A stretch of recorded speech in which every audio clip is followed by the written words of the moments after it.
é destaque do nosso esporte regional. Segunda-feira, você já sabe, né, meu amigo? Tem muitos gols para a gente mostrar, tudo sobre a rodada do Campeonato Brasileiro. O Tupi, que também entrou em campo no final de semana, jogo válido pela Série D do Brasileirão. E temos mais informações sobre o nosso esporte. Então, fique com a gente a partir de agora no Arena Alterosa. E a gente começa o nosso programa de hoje, pessoal, falando do Campeonato Brasileiro, falando do Fluminense, que foi a surpresa positiva da rodada. O tricolor mais saudosista certamente não esquece a dupla formada por Washington e Assis, certo? Lá nos anos 80, conhecida como Casal 20. Agora, a moda no Flu é o Casal Sub-20. O time carioca contou com a inspiração dos garotos Marcos Paulo e João Pedro para golear o Cruzeiro pelo placar de 4-1 no jogo que aconteceu sábado à noite no Maracanã. Vamos ver os gols? Quem abriu o caminho da vitória tricolor foi o Nino, o zagueiro Nino, aos 44 minutos do primeiro tempo.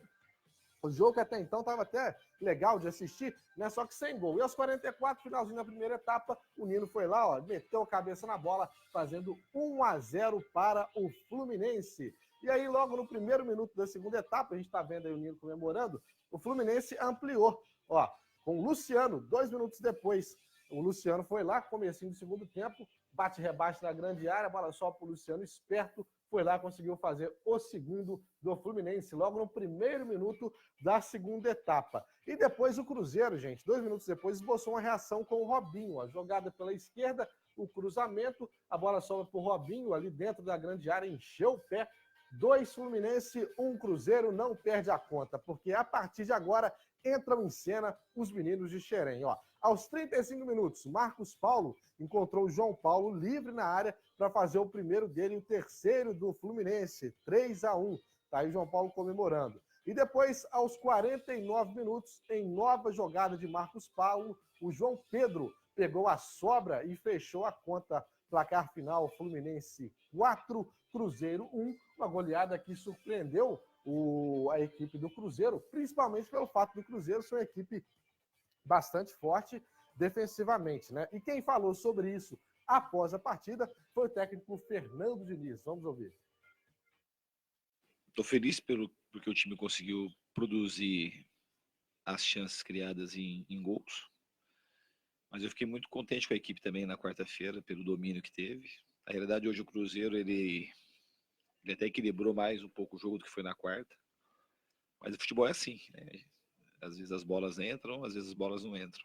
E hoje entraram 4, e contra um time que a gente sabe que é muito bem treinado pelo Mano, que é uma das grandes referências no país como treinador que a gente tem, e que prima por um sistema defensivo muito bem elaborado e consistente. Fazer 4 gols, a gente tem que ficar bastante contente mesmo, que foi diante de um adversário muito duro.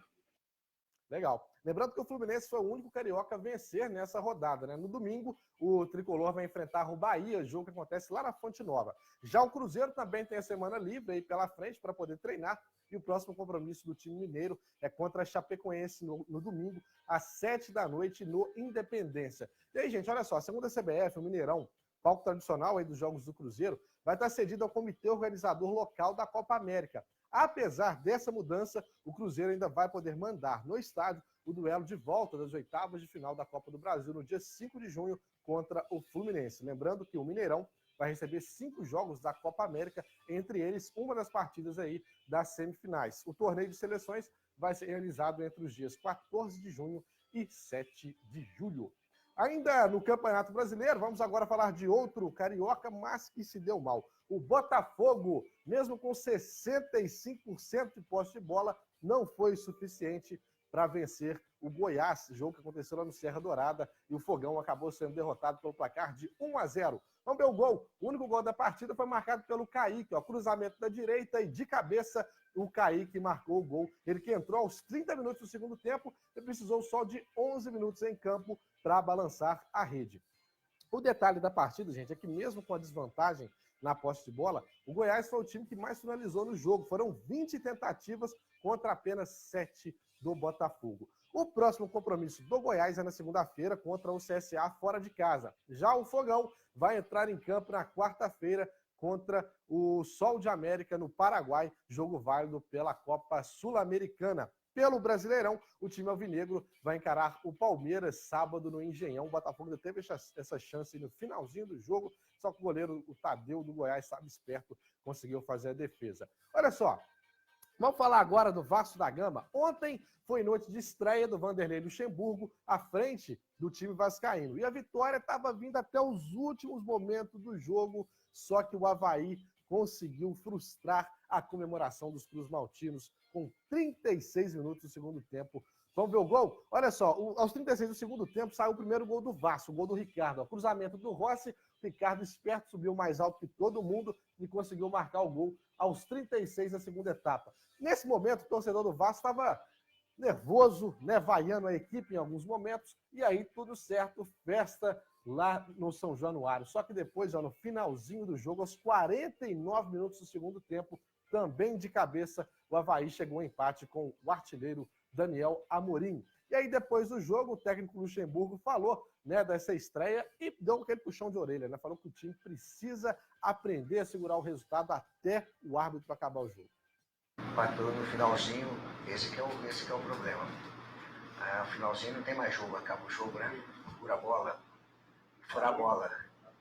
Tem que aprender a ganhar um jogo no finalzinho. A bola não sai, pode fazer uma falta, pode fazer uma falta, para a bola não sair de onde saiu, né? Matar a jogada, faz parte do jogo de futebol. Mas é uma coisa que a gente vai ter que ir trabalhando, né? Aconteceram coisas boas, a equipe foi determinada, o tempo todinho, buscou o resultado, não criando, mas buscou, lutou. Tá aí o Lucha. Lembrando que o Vasco segue sem vencer, né, nessa edição do Campeonato Brasileiro, e o próximo compromisso agora do time é contra o Fortaleza, domingo, às 7h no Castelão. A gente segue dando sequência no Brasileirão, vamos agora para Flamengo e Atlético. Essas duas equipes, gente, raramente fazem jogo morno, né? E dessa vez não foi diferente. O jogo que aconteceu sábado à noite, os dois times entraram em campo no Independência, em Belo Horizonte, teve expulsão, VAR, gols improváveis e dessa vez vitória atleticana. O time mineiro abriu o placar, ó, numa bobeada do zagueiro Rodrigo Caio. O Casares ganhou essa bola na grande área, aí, ó, driblou o primeiro, fingiu que ia chutar, entortou o Rodrigo Caio e aos 27 minutos abriu o placar, gol de Casares, fazendo Atlético 1, Flamengo 0. Tá aí a comemoração. Vamos ver no replay mais uma vez, que esse gol foi bonito, né, rapaz? O Rodrigo Caio vacilou, na verdade o Ricardo Oliveira apertou ele ali, conseguiu ganhar. O Luan sozinho aqui, ó, ele preferiu a jogada individual, com sucesso, conseguiu abrir o placar, fazendo 1-0 para o Atlético. Depois o Flamengo reagiu rápido, ó, empatou. 3 minutos depois com o Bruno Henrique, jogada pela esquerda, chute cruzado, sem chance para o Vitor, gol marcado aos 30 minutos do primeiro tempo, empate do Flamengo em 1-1. Só que aí, ó, na volta para a segunda etapa, a etapa complementar, o Flamengo voltou em vantagem numérica, só que quem ampliou foi o Atlético Mineiro, com também esse golaço do Ceará, né? Quase sem ângulo ele conseguiu fazer esse gol. Mais uma vez no detalhe para você, ó. Depois disso, né, o Abel Braga ainda tentou fazer algumas mudanças, né? Colocou aí, fez a entrada de mais 3 atacantes no time, só que o 2-1 ele permaneceu no placar, vitória do Atlético Mineiro. E aí o torcedor do Flamengo já começou a protestar, né? Pichar alguns muros lá na Gávea, e aí tá complicada a coisa para o Flamengo. Só que é clássico, né, gente? Jogo contra o Atlético jogando em casa, é difícil, né? Os torcedores estão pedindo aí até mesmo a saída do técnico Abel Braga. Agora os times vão ter a semana livre, né, para treinamentos. O Flamengo volta a campo no domingo para receber o Atlético Paranaense no Maracanã. Já o Atlético Mineiro encara o Grêmio em Porto Alegre. E agora vamos ver a tabela do Campeonato Brasileiro.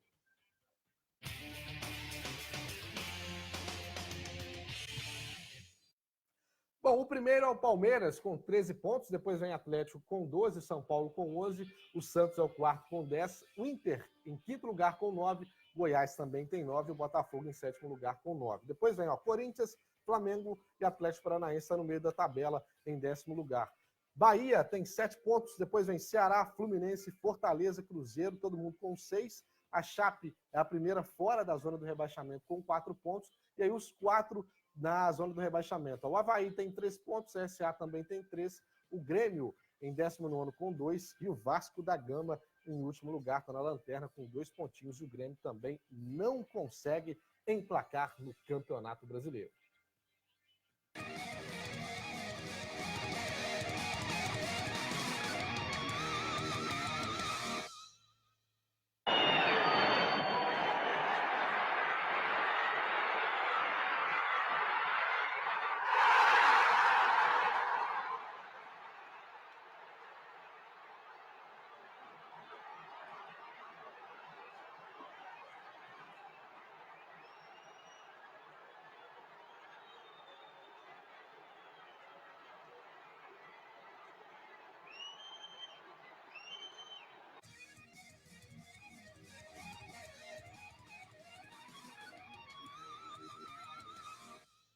daí o gol da rodada, o primeiro gol do Atlético, o gol do Casares em cima do Flamengo. E agora vamos para a Copa Alterosa, porque no final de semana a gente teve os jogos de ida das quartas de final da Copa Alterosa. Vou mostrar aqui o resultado para você. No sábado, o Santo Antônio de Santos Dumont foi derrotado pelo Sport Clube Rochedo pelo placar de 3-1.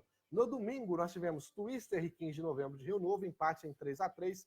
A Associação Atlética Lima Duarte ficou no 0-0 com o Trintões e o Moreira ficou em 2-2 com o ADF no Clássico da Zona Norte aqui de Juiz de Fora. E eu lembro você que no final de semana, né, no sábado, a gente vai ter 4 jogos ou melhor, 3 jogos, né? 3 jogos dessas quartas de final e no domingo apenas um jogo. Na quinta-feira a gente dá detalhe da tabela da Copa Alterosa, tá bom?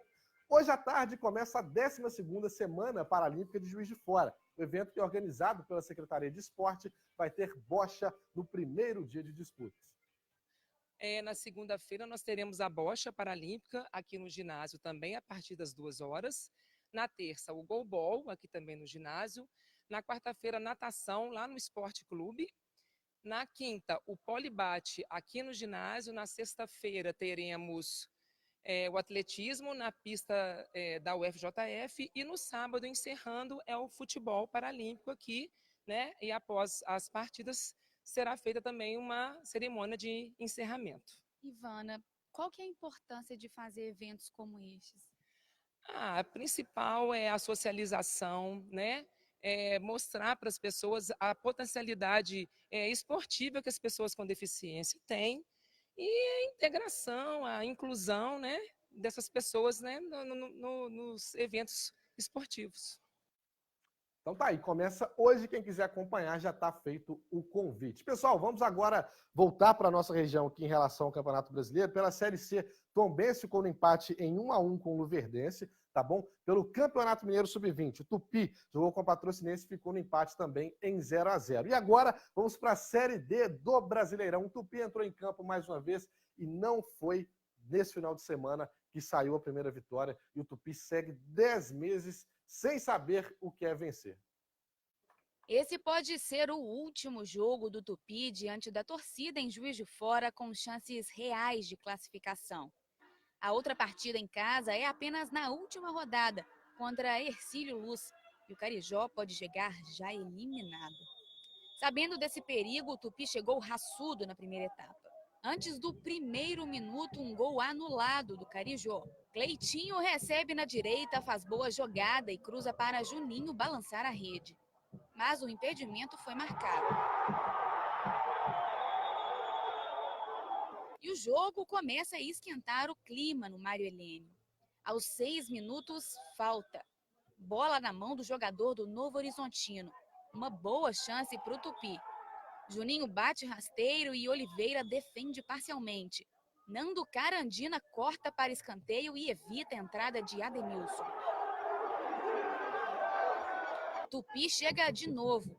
Cleitinho veio cortando pela direita, desviando de 2 jogadores do Novo Horizontino. Mas Hugo finaliza para fora.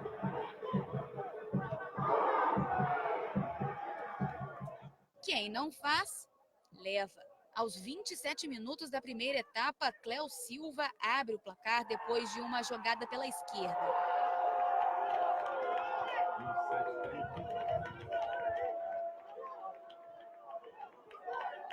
Quase nos 40 minutos do primeiro tempo, um mole do Tupi. Cobrança de falta na meia-lua, Danielzinho bate no canto esquerdo de Vilar.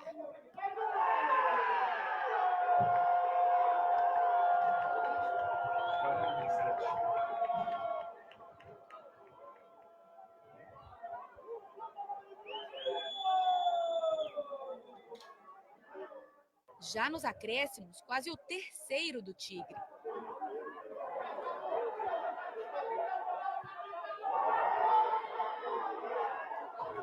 Na preleção, eu bati muito no ênfase do detalhe, né, cara? E segundo, que a gente toma uns gols que assim, não é bom nem explicar muito, porque são gols, assim, que em jogos decisivos não pode tomar. E quando se toma um gol numa situação que vem esse dia a dia aí, pesa muito. A segunda etapa começou com uma boa chance de gol do Carijó.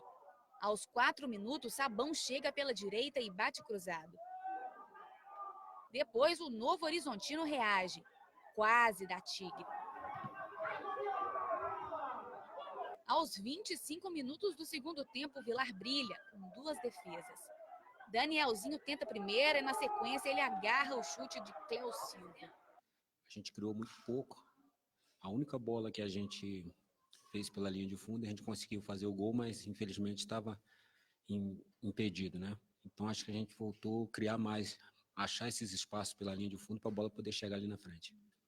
Eu falei com eles que no intervalo que eu ia com eles até o final, independente do que acontecesse depois dos 49, dos 50 minutos. Daqui para frente eu não sei, tenho uma conversa com a diretoria ainda, mas que o que eu podia fazer no dia a dia e fechando o meu grupo, foi feito. Eu ser cobrado pelo resultado, excelente, faz parte da minha profissão, mas que a gente trabalha para caramba, que o grupo é bom, isso eu nunca vou negar. Bom, e aí, como eu disse, o Tupi segue 10 meses, né, sem vitória, desde o Campeonato Mineiro, Série C do ano passado, e gerou uma pressão muito grande no clube, né? Depois do jogo, o Beto, ele ainda falou dessa possível demissão que ainda poderia acontecer na noite do jogo de sábado. Aí não cabe a mim, velho. Não cabe a mim, é uma decisão deles. Eu sou um funcionário do Tupi, eu tenho que trabalhar todos os dias e da melhor maneira possível. Agora, se eu vou manter ou se eu vou embora, aí é uma pergunta direta para a Miriam, para o Léo, eles que são responsáveis pelo clube. Eu nunca, jamais. Se tiver que ser mandado embora, é uma decisão deles. Agora, eu gosto, eu amo o que eu faço, que é treinar, trabalhar dentro do futebol. E se eu tiver que permanecer aqui, eu vou lutar até o último fio de cabelo que tiver. Bom, só que aí na noite de ontem, né, por meio das redes sociais do clube, o Tupi informou a demissão do técnico Beto Souza. A diretoria já corre atrás de um nome para assumir o time para a sequência da Série D do Campeonato Brasileiro. Pessoal, a Arena Alterosa vai ficando por aqui. Uma boa segunda, boa semana para você. Na sequência, vem o Alterosa em Alerta, primeira edição. E a gente se encontra agora na quinta-feira, a partir das 11 horas. Boa semana. Tchau, tchau. Arena Alterosa. Oferecimento. O importante para você é importante para nós. Grupo Verona Segurança.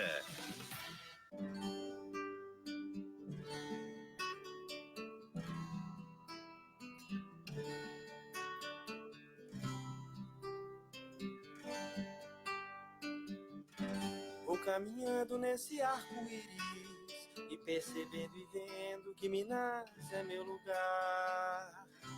Tem pão de queijo feitinho na roça, goiabada, rapadura e broa de fubá. Esse aqui é o meu lugar. Se você duvida, vem cá pra você ver. Maria Fumaça já cantou de lá, tá te convidando pra Minas conhecer. Vem cá, vem ver o que Minas tem de bom pra você. Tem cachoeira, tem feira hippie, tem pinga da boa também. Estrada real tem, obra genial tem, o mestre Aleijadinho também. Tem o Congado, tem centro de Umbanda, tem igreja do Rosário também. Eu que vivo aqui te busco aí de trem, pra viver Minas Gerais também. Se você quiser é só ter muita fé ou axé, e que Deus Oxalá digam amém. E pro mundo inteiro eu peço muita paz.